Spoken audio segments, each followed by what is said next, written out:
Better wait till after. So you might say, barns, Greece. I know there are fast food joints. I know there are a lot of car dealers, but barns? Surprisingly, there are more barns than you would guess in a town that is every day getting more and more developed with housing. I found 60 barns, not all of which were used for agriculture anymore. And after I put them into a display, which you see around the room, some of which you see, some of the boards are still at my house. After I did the display, I kept finding more and more. So it's surprising that in that town that there are that many barns. Some don't exist anymore, and every day another barn goes down. For you in Gates, watch out for your barns. Take pictures because they're probably going to go, like in many communities. So how I began this project, a friend in Connecticut, who Garth knows, was taking pictures of barns, and because they were disappearing, and it occurred to me, barns in Greece are disappearing too. So I started taking photos without asking permission, and then I thought I'd better ask. So I started knocking on doors, just kind of cold calling. You know, may I take a picture of your barn? Most people were happy to do that. Not everyone. I can count at least 3 people who did not want to talk about their barn. I think they were afraid of vandalism, or that I was from the history police and I might prevent them doing something with their barn. So not everybody was willing to talk to me, but most people were. And after I looked at the pictures, I thought, gee, the barns in Connecticut were more unique. The barns in Greece were kind of ordinary in general, so I needed to know the stories. And the stories are what interested me rather than structures. Stories more than structures. So I don't know a lot about barn architecture. That's why Don is here to help us with how some of the barns were built. But I have a couple of ideas to show you, but I need to talk with my hands. So I'm going to put the microphone down and talk with a teacher voice, I hope. Gable barn. Gambrel barn. Okay, so a gable barn tends to be older and it has a roof line like that. A gambrel barn is more like that. Okay? Post and beam. Most barns have a post with a beam to hold up the roof. Not all. I've been asked if there are any Wells barns here. Have you heard about the Wells barns? Yeah. Okay. Did you have a talk about it? No. Not yet. Okay. Well, fascinating.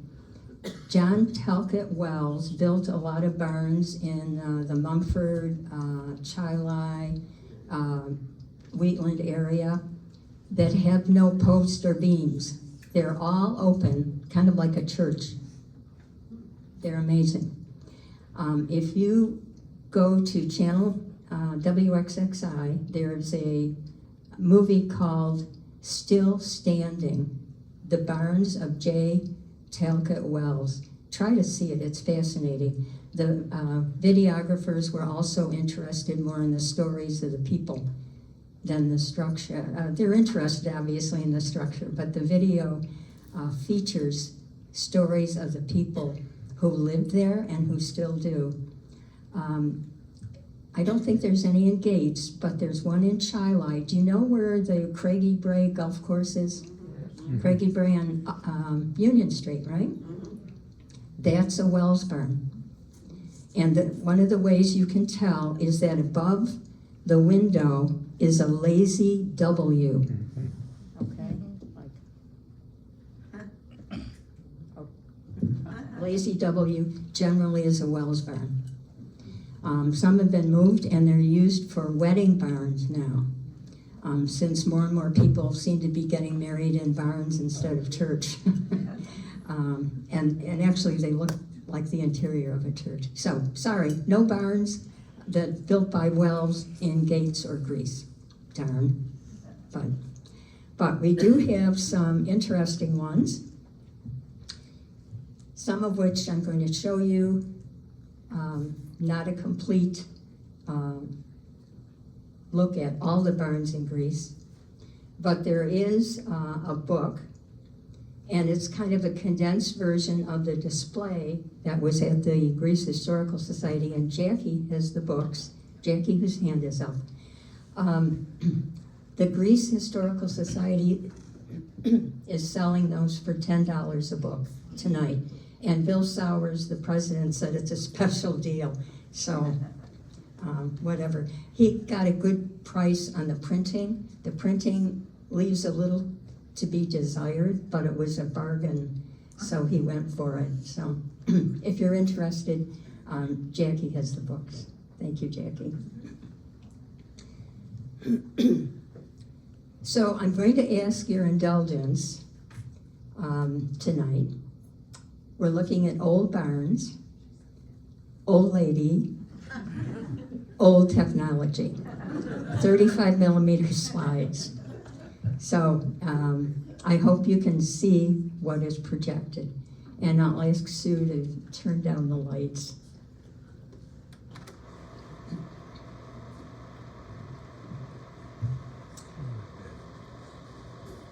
And I will try to sit down, and if you need to move around to see, please do so. So these are the Freer barns on Stone Road.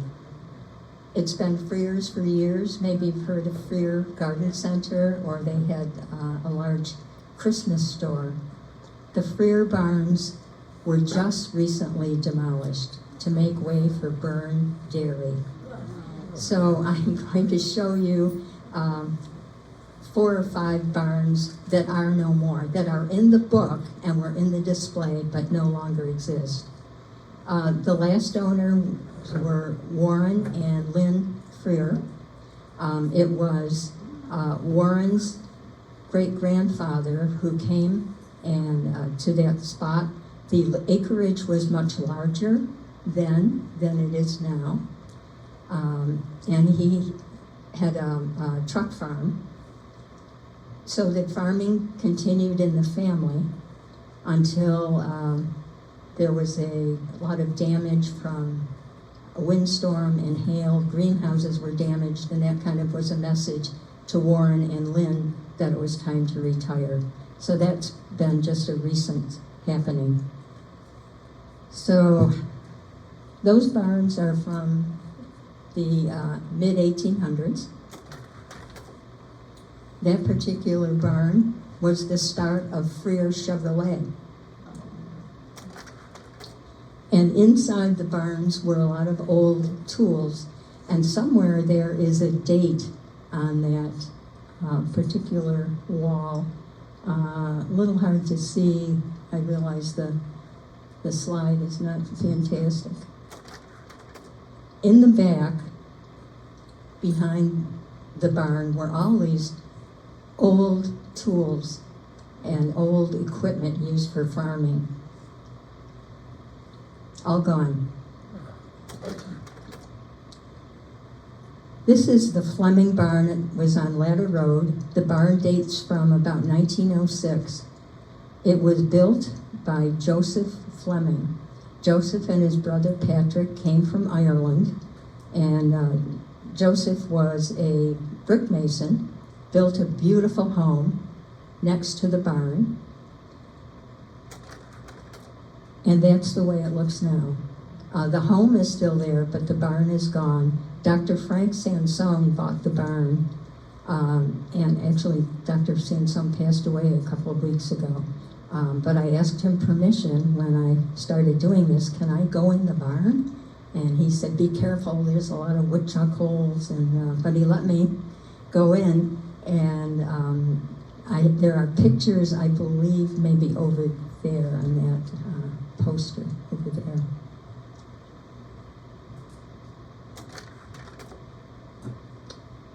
The Bauman, or sometimes pronounced Bowman Farm, was on Ladder Road, about 105 acres. It was previously, before the Baumans bought it, they were tenant farmers, and they were able to buy the barn in 1933. It was a dairy farm until the 1970s. But when they were tenants, they're listed in the rural directory, and I love the way the rural directory writes about the farmers. It says, they had 6 children, 3 horses, 4 cattle, and 4 pigs. Jerry Bowman, who I spoke to, who was grandson of the original Bowman's farmers, used to milk the cows in the morning and then hurry off to Cardinal Mooney High School. He also talked about the time a cow escaped, and somehow it made its way over to English Road, and he had the help of the Grease Police in capturing it. But what a way to begin the school day. That's the way the Bowman tract looks now. Let me try to get that into a little better focus. So the barn was knocked down, and it was made way for this housing development. It's called Dominic Lane, I think. Dominic Drive, just off Letta. Elm Grove Fruit Farm. I think a lot of you probably have gone there. Ridgeway. It was a property bought by a Dr. Reitz. He bought it for his sons. He was a physician, but he wanted his sons to be farmers, apparently. And he bought it for them to keep them busy. One of the sons really got into the farming, and their daughter, Gloria, was the next farmer. She married Bob Irwin, and a lot of people called it Irwin's farm. Bob and Gloria Irwin had a daughter, Carol. Carol Irwin Soprano was the last farmer there. You can see that there's a lot of wonderful detail.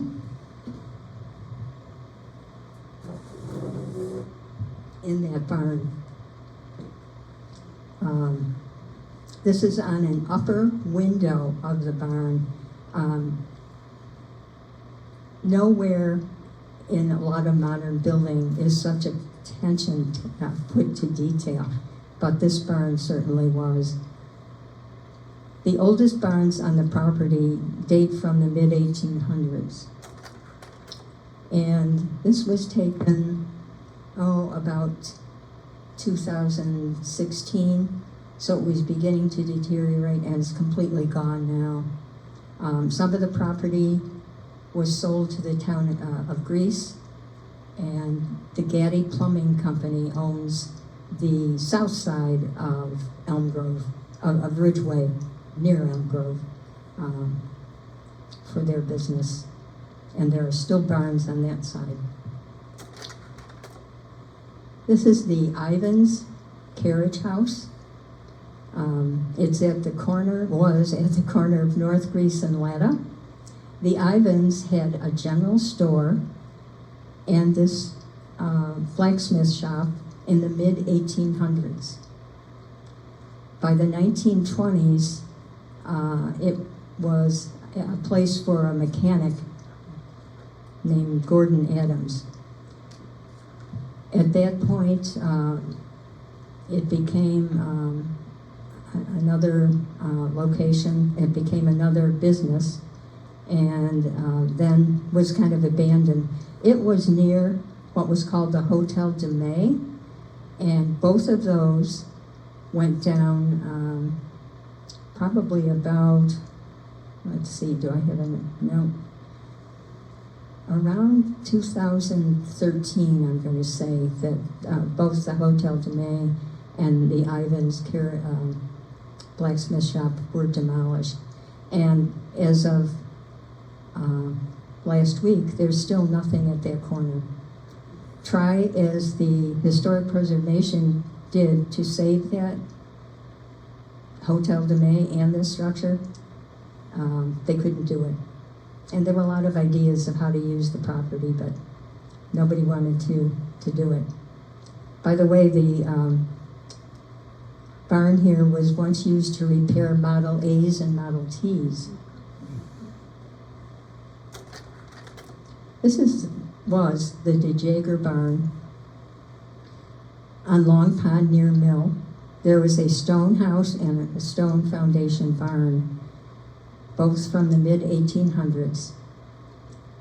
The DeJagers were Belgian family. They bought it from a Dutch family, and you'll see the name Dutch heritage and Belgian heritage throughout Greece, and I imagine maybe Gates too.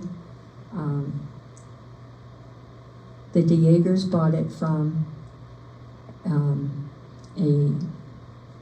I don't have the name of the Dutch family, but it was a Dutch family that sold it. And interestingly, the Landmark Society was very interested in the house and the barn, but when I went to talk to the owner, she wouldn't talk to me. I think she was afraid I might put something in the way of her being able to sell it. This is the way that corner looks now. No barn, no house. Rochester Regional Health has not done much with that corner. So all of those previous slides were of barns that exist no more. So let's look at some better stories. This is the Yates Thayer barn. It's located on Ladder Road, and it was the summer home of Arthur Yates. Arthur Yates was a coal and railroad baron, very wealthy. This is just the summer home. They had another home on Lake Avenue that I think there's a stone fence there that still marks their lot. There was even a more glamorous, glorious barn behind this that supposedly had silver name tags for the cows. That barn burned, but this one lasted.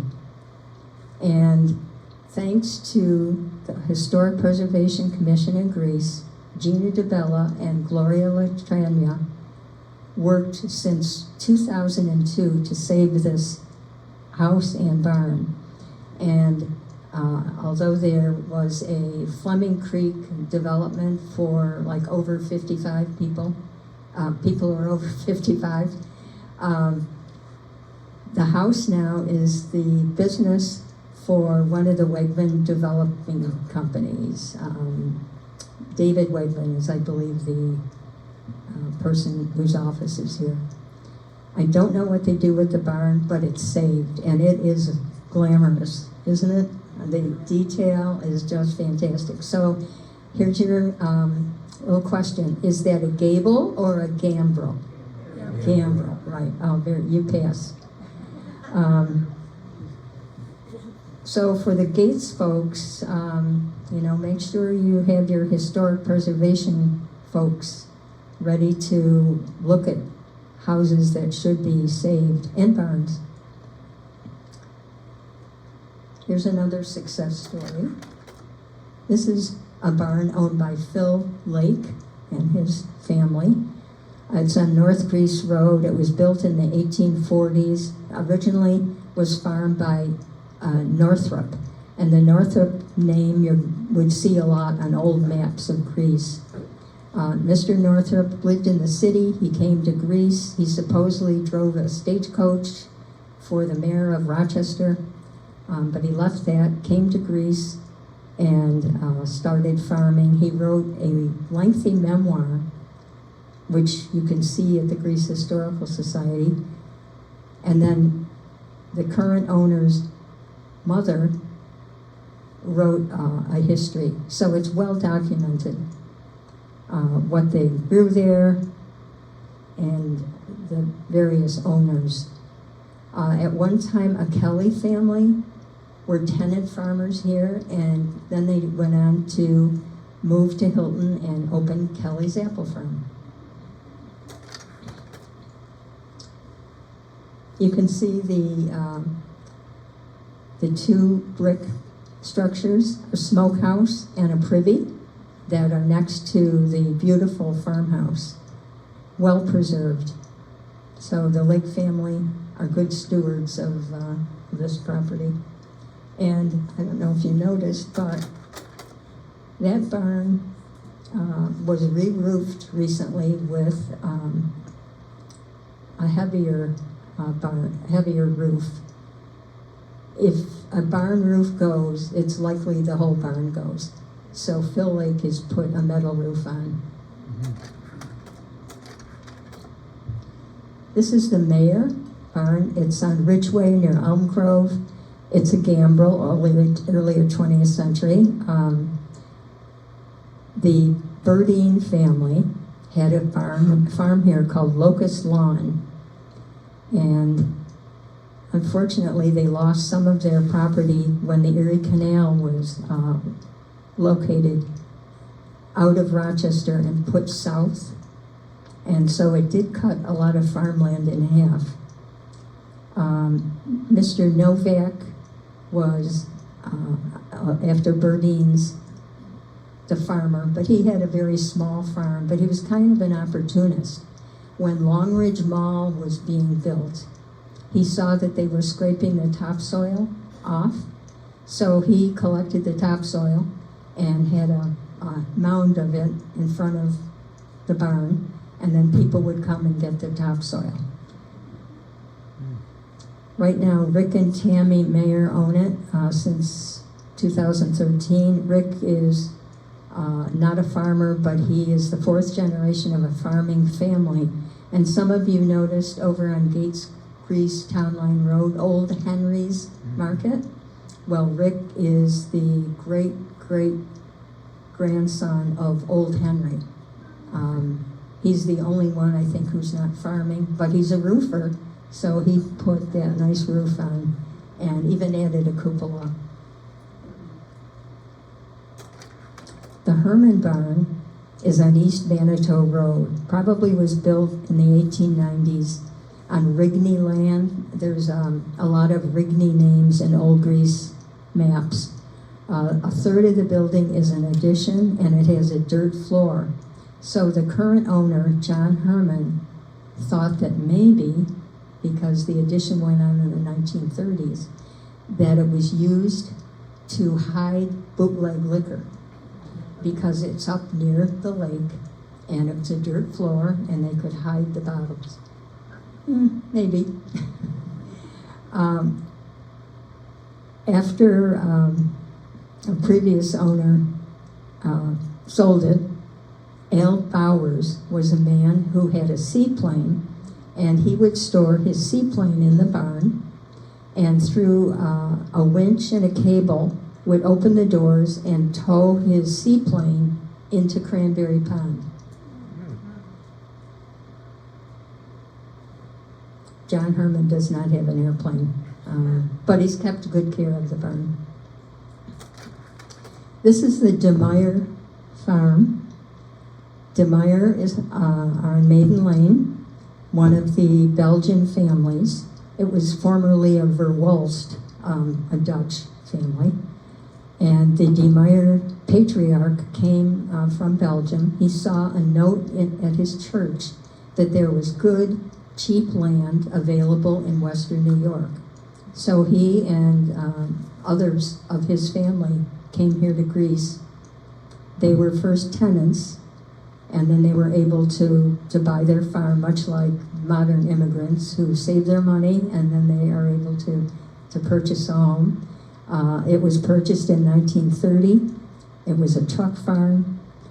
His son Gerard took it over, Gerard DeMeyer, and Gerard was very active at St. John's Evangelist Church, and his daughter said that he would usher at the 7:30 a.m. Mass, which was called the Farmer's Mass, because I guess they all had to get up early. And it's notable that many of these families that I'm going to tell you about were very active in the community, whether in the churches, the fire department, in town justice, town government. They were very active. And Michelle DeMeyer still lives next to the farm in the original farmhouse, and she sells organic produce. So it's still a somewhat working farm, kind of small, but if you go to the public market, you can buy produce from Michelle DeMeyer. She flies not just the Belgian flag, but a Flemish flag. You know, there are two they're Walloons and Flemish in Belgium, and they're very proud of their individual ethnicity, and she flies a Flemish flag by her house. This is one of the DeConnick farms, also on Maiden Lane, barn built in the mid-1800s. Previous owner of this land was a supervisor of the town of Greece named Britton. Camille DeConnick came from Belgium again, early 1900s, and his daughter-in-law, Dolores Wiesner DeConnick, had a lot of information about the barn, how it was used, history. The patriarch of the family had two sons, Albert and August. So they farmed in this area and sold to Hart Stores, Star Market, and also had items to go for baby food. You know, they made baby food on Mount Reed Boulevard. There was a baby food factory there. And Dolores knew all kinds of things. You can still see her on Saturdays at Longridge Mall, Reestown Mall, selling their produce. Or you might find her on Maiden Lane too. Currently, her son and grandson run Ogg's Roadside Stand, and if you go there on Maiden Lane, you'll see that they're celebrating their 100th anniversary. Now, this is another DeConnick farm. So even though Albert and August first started with their father on the previous barn, this property came up for sale, and so Albert DeConnick moved here, bought it from a Miller family, and took his kids over here, and Marty DeConnick Woolidge still has such fond memories of her dad and the barns itself. She talked about the warm feel of the barn wood and the smell of the barn. And sadly, they did sell. And let's see if I have a date here. 2017, Marty DeConnick Woolidge sold to Sunscape Farms. So it's still in farm use, which is wonderful. But that gorgeous tree, that's gone. I think it was planted by Marty's sister. She was very fond of that. And there is more about the DeConnicks on one of these posters. So feel free to search it out. The Preston farm. I don't have a barn picture, but I've got a model. Jean Preston's mom was a DeConnick, so another Belgian-influenced family. The barns went down, demolished. One went down in a windstorm, but some of the outbuildings still exist. There's a bunching shed, a tool shed, various farm tools are around that Jean Preston is very proud of. Jean's grandfather was the one who built the barn in 1907. And if you know anything about, anybody know Gene Preston from North Greece Fire Department? He's very active in the community, has written a few books, memoirs of life in early Greece. He also would, with his brother, work in the farm in the morning, and then they went to Marshall High School when they were done.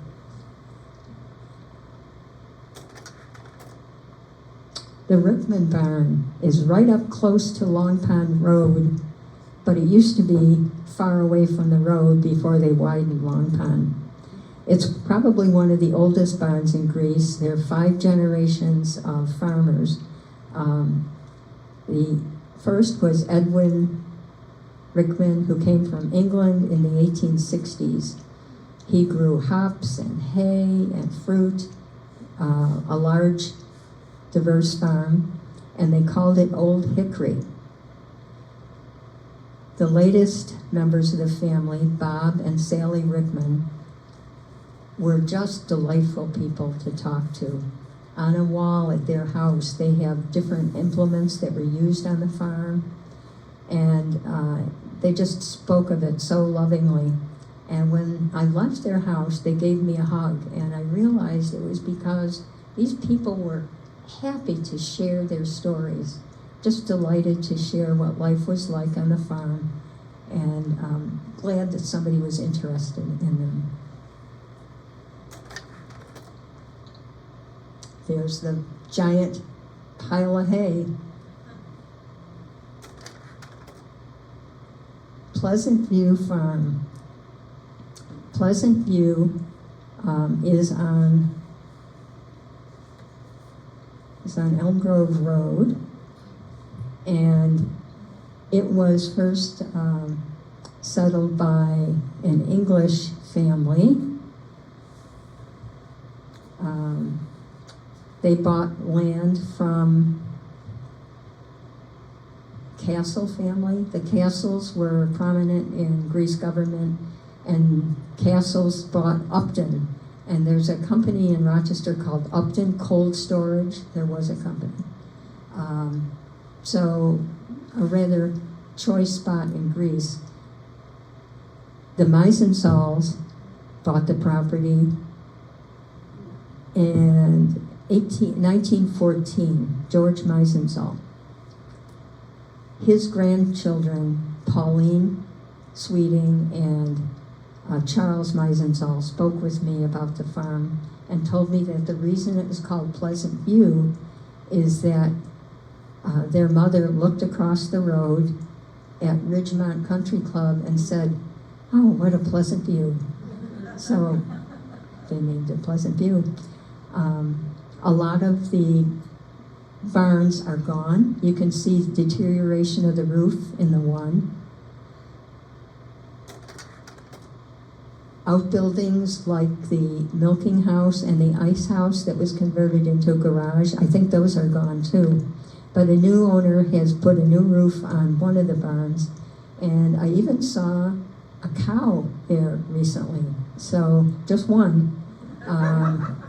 So maybe it's probably for beef, and a horse. And you can see it was beginning to deteriorate when the Meisensal family left. Allendale. Allendale Farm is up on Ladder Road. John Wheelahan came there in the 1830s. And there are other buildings which have been preserved and are on a poster. Now, carved in one of the foundation cement blocks is John Wheelahan, and it looks like 1908. Now, his grandson told me that he died in 1903. So there's a bit of a question there. But Wheelahan name is big in Greece, and it's a wonderful story that John passed away at a young age, leaving his wife Matilda with 2 sons, aged 3 and 5.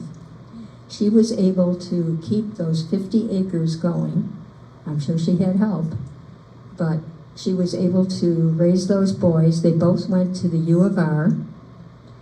One of the boys stayed on the farm, even after the U of R education. The other one went to Harvard Law School and moved to Long Island. Interestingly, the one who stayed on the farm had no heirs. The son of the lawyer from Long Island came and has now kept up the farm. It's not really an active farm anymore. It was a fruit farm. Now he specializes in Christmas trees, which if you go up there in December, you could buy a Christmas tree. But kind of an interesting turn of events that the lawyer's son became the farmer. This is the Maddock Barn. It's on Stone Road, kind of in the middle of Dewey Stone busyness.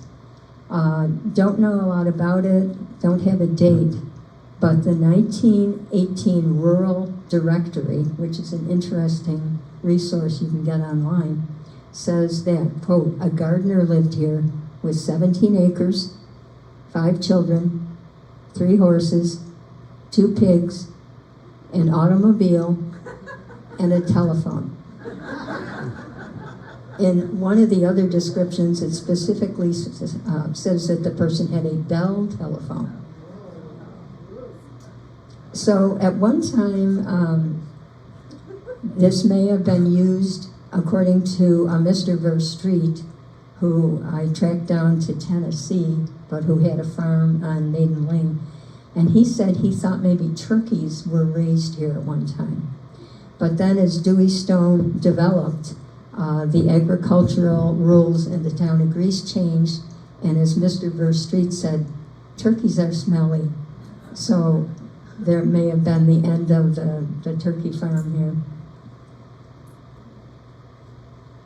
Later on, it was used as a mechanic's garage. This is the Pearson Aprilano farm. It's on English Road.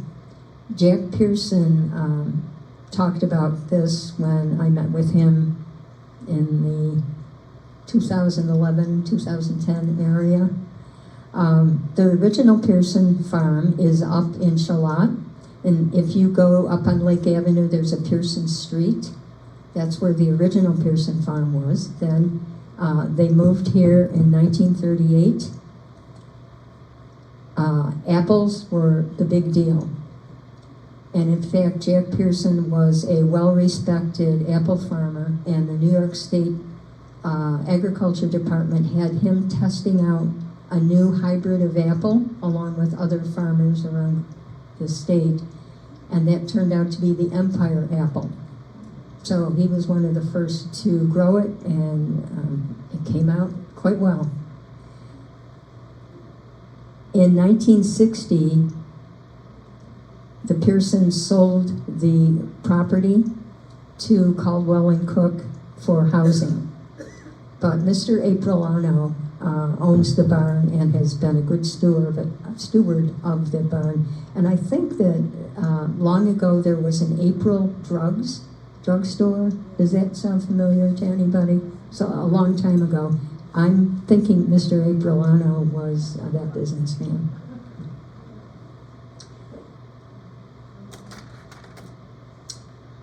Now, I'm not exactly sure how to pronounce the name of the family that owns this. It's Tzogas, Sogas. They are the family that owns the Olympia restaurant.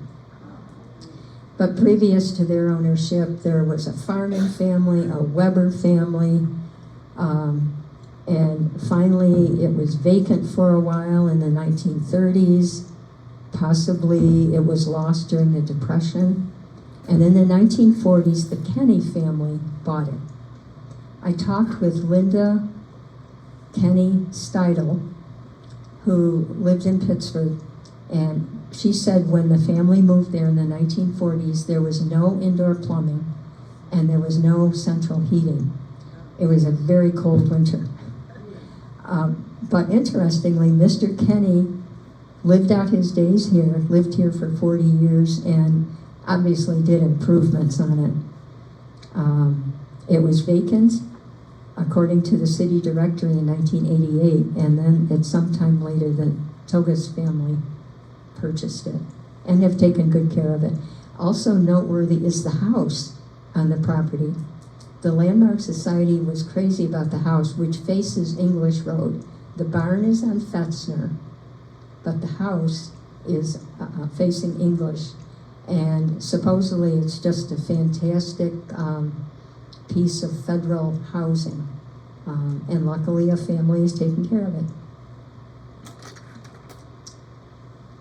The villa.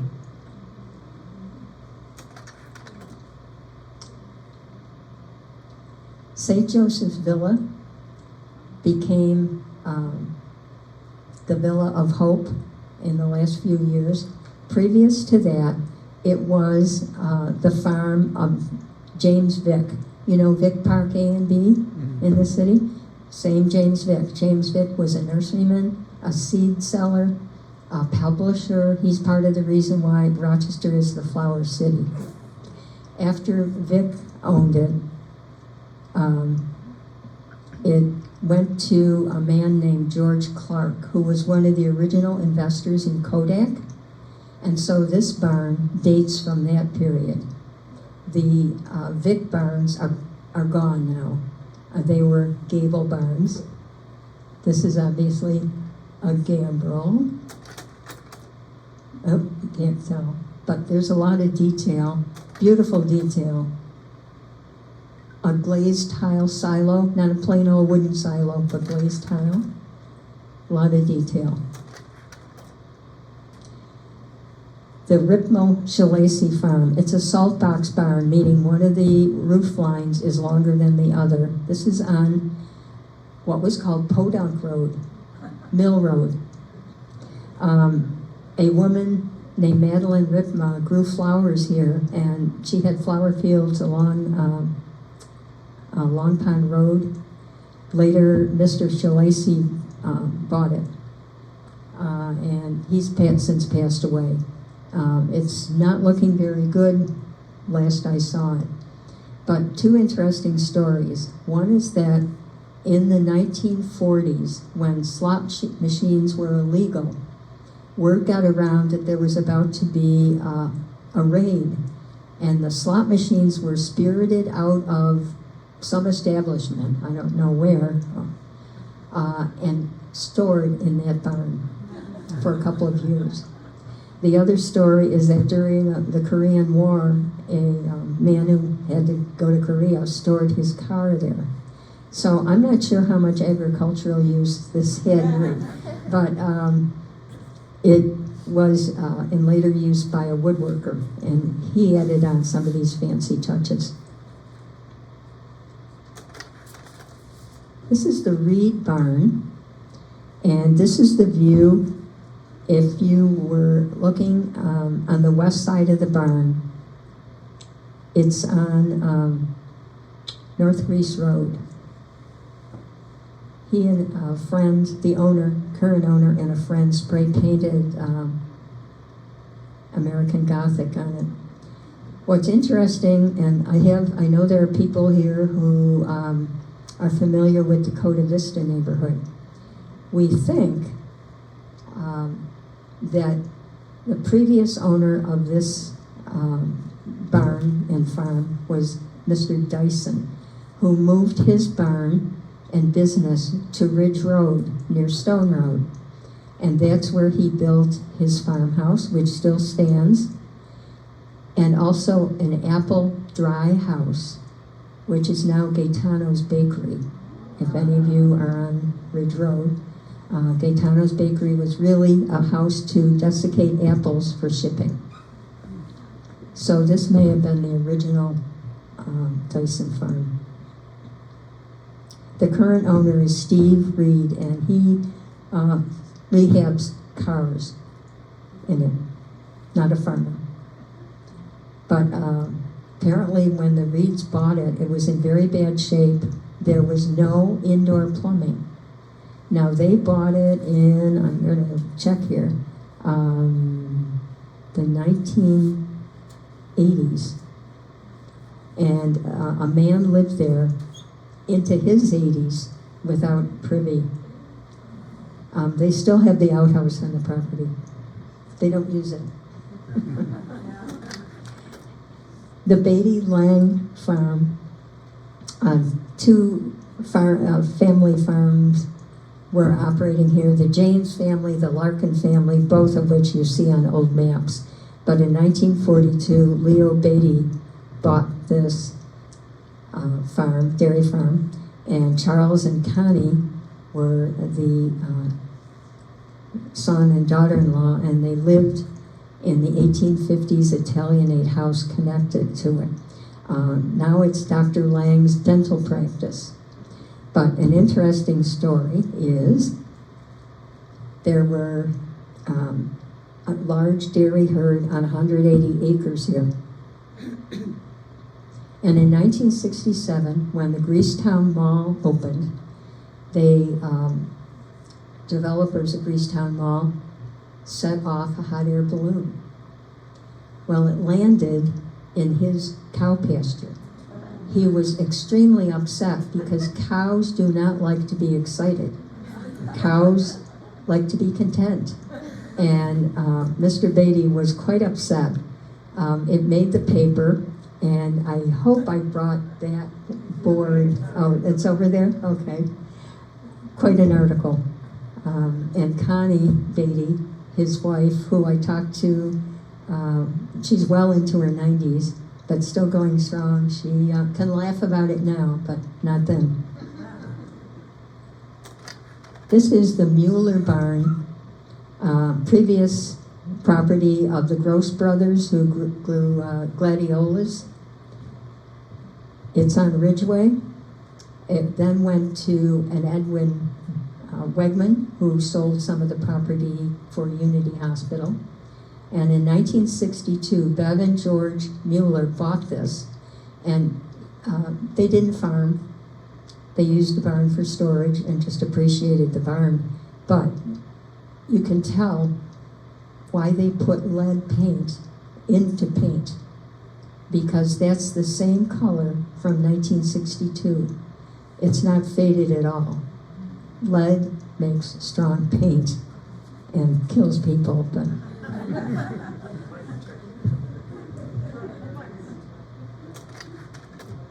this is a Sears barn. Sears and Roebuck had instructions on how to build a barn, and they would ship the materials to you. This particular barn had the horse-drawn wagon bring in the all the boards in the 1920s.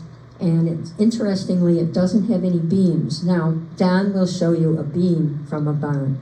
The Sears barn had no beams. They used a series of 2x6 planks attached with metal brackets to form what would act like a beam. But you could get your whole barn on a truck with instructions delivered. And over on the table with Don's tools is a book, the catalog of barns. Are there any Sears and Roebuck houses in Gates? Anybody know? I know there's one in Chilai. My first house that I bought was a Sears house. Your first house, where was it? Scottsville. In Scottsville, okay. Scottsburg. South End of Canisius Lake. Oh, okay, Scottsburg near Canisius Lake. So you could order a house, or a barn, or a pair of pants, or whatever from Sears Roebuck. Fred Hauk is the current owner, and he was very proud to show me the pulley system inside for pulling in hay, and very clever. This was the Kintz farm on Ladder Road. Malon Kintz bought the barn in the 1930s. It was a dairy farm, but he also raised horses for harness racing. And he had a track, and if you would go on Malin Drive now, and you kept going, you would go to the nursing home. Richardson's bought some of the property from Malin Kintz when 390 went north and cut into the Kintz property. So if you can picture 390 going north past Latta, that was where the Kintz property extended. And Maury Richardson bought it for the nursing home, which is called Latta Road Nursing Home. But if you go on that road, that used to be a track where the horses would race, would practice. And people would line up, so I've heard, along the road to see which horse they would want to bet on. So Mr. Kintz got wise and he built another track further north where people couldn't watch. That particular farm is no longer a farm, but I spoke with his Malin Kintz's descendants, and they were happy that the barn still exists. And they're not in great shape, but they're still there. This is the Orsini barn on North Greece Road, and it was difficult to find anything out about it. It's kind of a mystery. And the mystery deepens. I just could not figure out who lived there. Nobody seems to have stayed there for very long.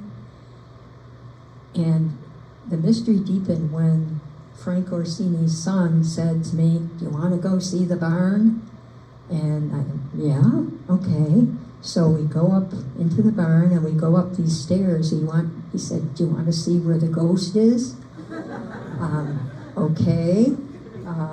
I'm beginning to think, was this wise?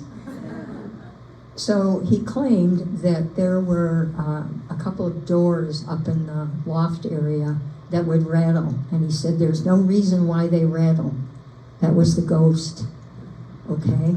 So a lot of mystery about this barn. And for the first time, I just noticed this week, do you see the X? So it was about to be demolished when I took this photo, and I did not know that. It's not apparent what the land is used for now. This is the Burns Di Battisto farm. Di Battistos are the current owners. Harold Burns was the great-great-grandson of Terry Burns, who came here from Ireland to work on the Erie Canal. Don Newcomb is also a descendant of Terry Burns. Is that right, Don? Yeah, okay. So Harold Burns, great-great-grandson of Terry Burns, farmed this. He was, in 1975, called the oldest fruit farmer in Greece. But he claimed he was not the biggest fruit farmer. He raised and tended 2,500 apple trees. But he said he wasn't the biggest apple farmer.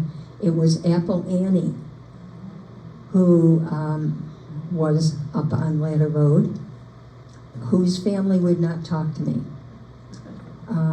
about the farm.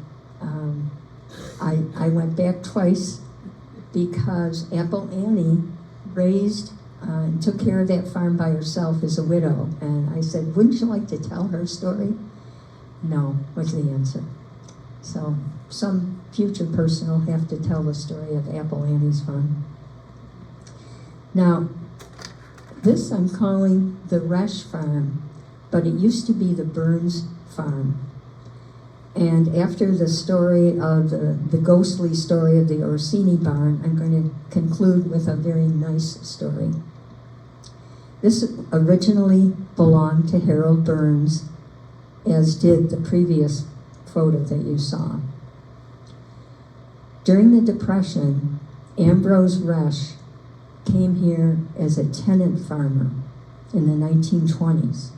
He lost his farm. That was on Whittier Road, which is Whittier and Gates? Or Ogden? Oh, okay, well, he lost his farm, came here as a tenant with his 10 kids, and worked hard. There was no indoor heat, no plumbing. I spoke with Joe Resch, who has since passed away, and he talked about how the boys would have to chaperone their sisters out to the privy in any kind of weather, how they stored potatoes down in the basement. It was a tough life. How his mother would fix a noon meal for all the barn workers, all the farm workers. There were sometimes, a large crowd of harvesters.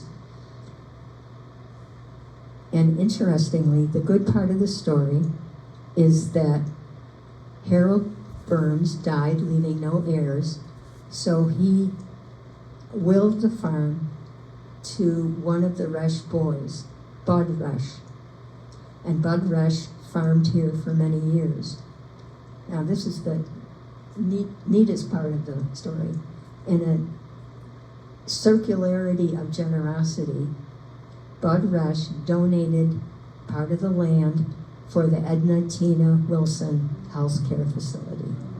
So one donation sponsored another donation, and it all came out of the loss of a barn in the Depression.